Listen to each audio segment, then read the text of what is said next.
हा व्हिडिओ लक्ष्मीपूजनाच्या दुसऱ्या दिवशीचा आहे आणि आम्ही जाणार होतो गावाला। त्याआधी घरातली कामं आवरून घेतली, पटपट असं मी सगळं घरातलं आवरून घेतलं आणि त्यांनी बाहेरचं आवरून घेतलं, जसे की लाईटिंग, कंदील हे सगळं काढून ठेवलं, कारण की आता आम्ही 8-10 दिवस नसणार होतो त्यामुळे। आणि त्यानंतर मग इथे फराळ वगैरे बांधून ठेवला, त्यांच्या कामामध्ये पण द्यायचा होता आणि गावाला पण जाताना घेऊन जायचं म्हणून फराळे बांधून ठेवला। त्यानंतर मग दुपारी स्वयंपाक करून घेतला, कारण की आम्हाला टिफिन घेऊन जायचा होता त्यामुळे। आणि नंतर मग आम्ही माझं हे सगळं आवरून घेतलं आणि मग आम्ही निघालो ठाण्याला जायला, कारण की ठाण्यातून ट्रेन होती आणि रिक्षाने जायचं आणि एकतरी संध्याकाळची रिक्षा लवकर भेटत नाही, त्यामुळे आम्ही घरातून थोडंसं लवकरच निघतो। भलेही तिथे लवकर जाऊन बसलं तरी चालेल, पण पोहोचायला लेट व्हायला नको त्यासाठी।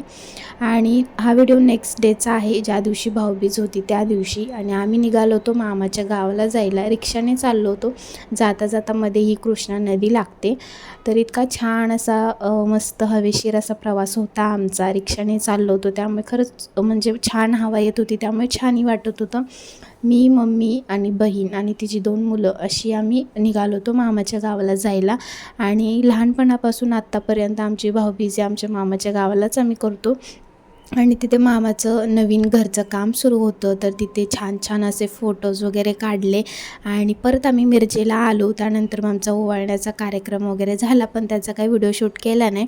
आणि संध्याकाळी मग मस्त सुरसुऱ्या वगैरे लावल्या, फटाके वाजवले आणि असा पूर्ण दिवस गेला। आता जास्त काही व्हिडिओ शूट केला नाही, पण जेवढा पण केला तुमच्यासोबत शेअर केला। कसा वाटला नक्की सांगा। परत भेटू छानशा व्लॉगमध्ये।